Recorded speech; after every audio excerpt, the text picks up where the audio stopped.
अस्सलाम वालेकुम। आबो हवा और मौसम के साथ मैं हूं अरशद महमूद। आज हम बात करेंगे माह अक्टूबर में आबो हवा कैसी रहती है और मौसम कैसा रहेगा।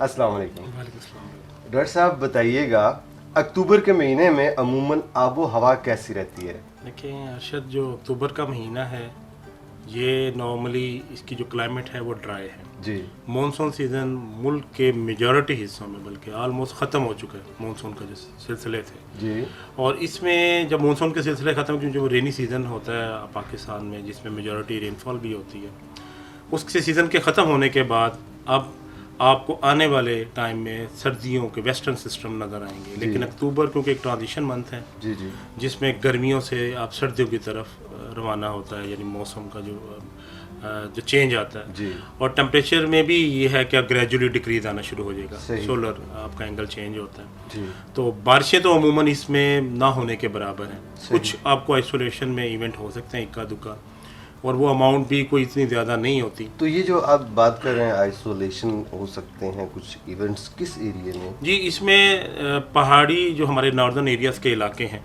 जी इसमें पहाड़ों पे तो कहीं स्नोफॉल भी आपको वेस्टर्न डिस्टर्बेंस की वजह से नज़र आ सकती है अच्छा वेस्टर्ली। बाकी जो मेन एरिया पोठवार में एक आध बारिश कहीं हो जाए।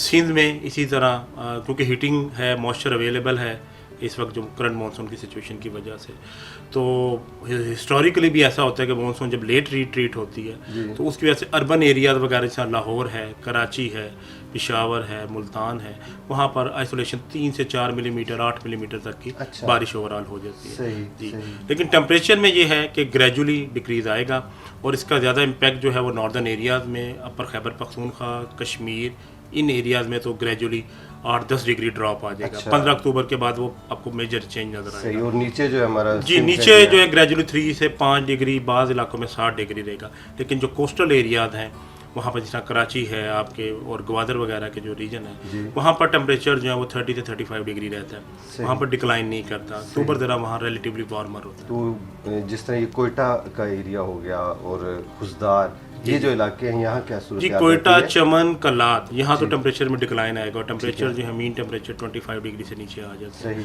लेकिन जो खुशदार है, क्योंकि ये मानसूनल बेल्ट भी है, वैली है, तो यहाँ पर भी टेम्परेचर जो 27 से 30 डिग्री के दरमियान रहेंगे दिन के। सही सही सही। डॉक्टर काज़मी साहब, सर बताइएगा, आने वाले दिनों में माह अक्टूबर में क्या देखते हैं आप, मौसम कैसा रहेगा? अरशद साहब, ऐसे जिस तरह जिक्र किया डॉक्टर साहब ने, जी जी मानसून क्योंकि ख़त्म हो चुका है और ये तकरीबन ख़ज़ां का मंथ आप कह लें कि स्टार्ट हो चुका है आहिस्ता सही। आहिस्ता, तो यहाँ पे कोई ख़ास बारिश एक्सपेक्ट हम नहीं कर रहे। ज़्यादातर जो बारिशें होंगी वो कुछ जो हमारे पाकिस्तान लाइक पोठवार या इस तरह के जो एरियाज़ हैं उनमें कुछ हद तक बारिशें हो जाती हैं। जी ओवरऑल जो हमारे एग्रीकल्चर प्लेन्स हैं उनमें कोई ख़ास बारिश का चांस नहीं है। 10-12 मिलीमीटर या आप कह लें कि 15-20 मिलीमीटर ज़्यादा बारिश हो सकती है पूरे महीने में।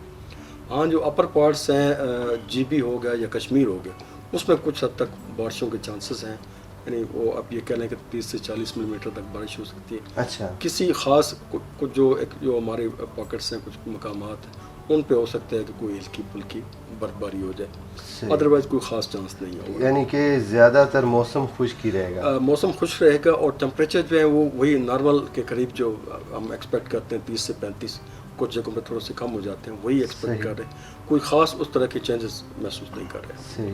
तो ये जो नीचे कोस्टल बेल्ट है वहाँ के दर्जा हरारत कैसे रहेंगे? जी, वो भी क्योंकि अभी फ़िलहाल क्योंकि वो जो निचले पार्ट्स हैं, हमारा लो लैटिट्यूड है, वहाँ पे हीटिंग मौजूद होती है, जी। इसलिए 30 से अबव टेम्परेचर डे टाइम जो है वो हम एक्सपेक्ट कर रहे हैं वहाँ पे। सही।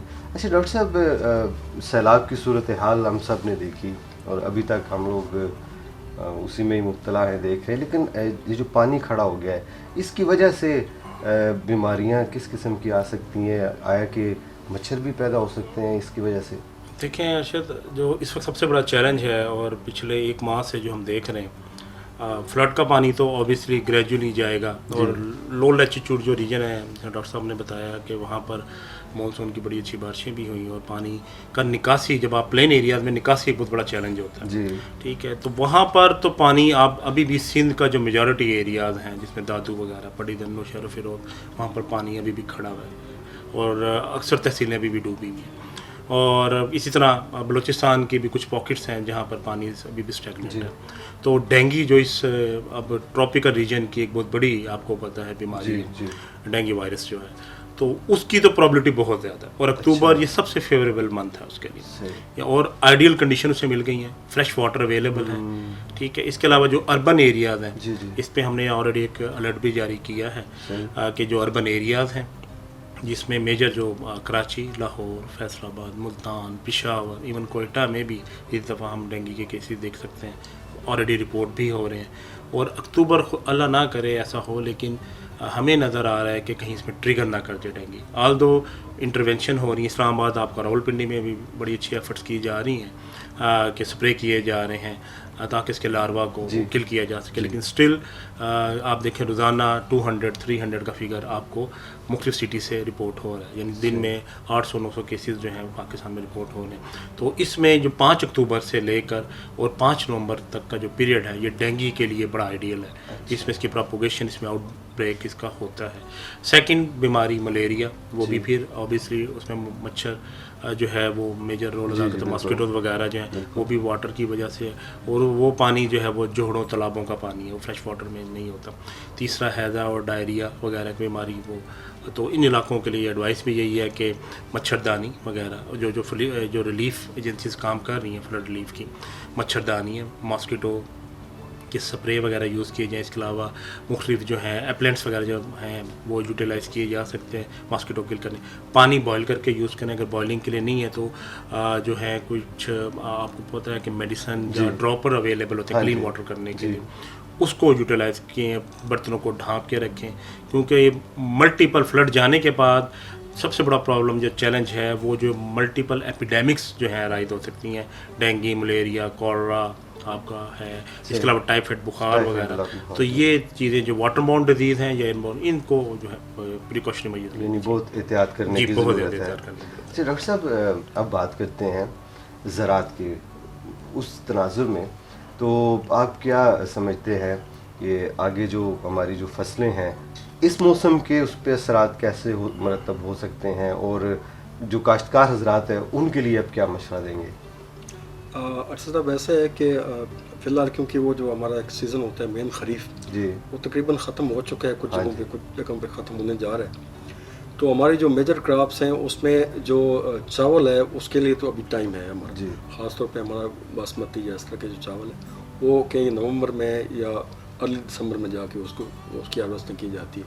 लेकिन बाकी जो आप ये कह लें कि लोअर ग्रेड वैराइटीज़ हैं उनकी हार्वेस्टिंग की जाती है, उसके लिए अच्छा टाइम है क्योंकि खुश्की अवेलेबल होगी, रेंस कम होंगी, टेम्परेचर नॉर्मल के करीब होंगे, तो उनके लिए अच्छा टाइम। इसके अलावा जो कपास के किसान हैं वो अपनी हार्वेस्टिंग बड़े मतलब आसानी से कर सकते हैं। साउथ पंजाब में, सेंट्रल पंजाब में, आगे पीछे जिन जगहों में मौजूद है। सिंध में अनफॉर्चुनेटली वो ख़राब हो चुकी है, तबाह हो चुकी है। उसके अलावा जो हमारे पास फसलें होती हैं लाइक पीनट्स हैं, उस पीनट्स की हार्वेस्टिंग होनी होती है, उसके लिए बड़ा अच्छा सीजन है, खुश्की अवेलेबल है, ड्राइनेस है और टेम्परेचर भी ठीक है, उस लिहाज से वो अच्छा है।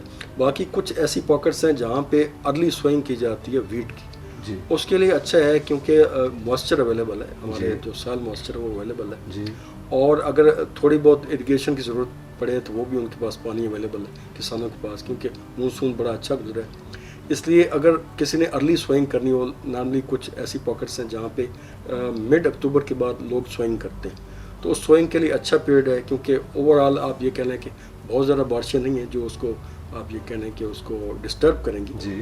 तो एक्स्ट्रा जो इरिगेशन अगर करनी हो तो वो भी अवेलेबल है, उनके पास पानी अवेलेबल है। और वैसे ओवरऑल आप रेनफेड एरियाज़ जैसे हैं पोटवार या बाकी हमारे पास लोअर केपी है, वहाँ पे आप ये कह लें कंसिडरेबल आप ये कह सकते हैं कि साल मॉइस्चर अवेलेबल है, इसलिए ओवरऑल ज़राअत के लिए ये अच्छा महीना सही।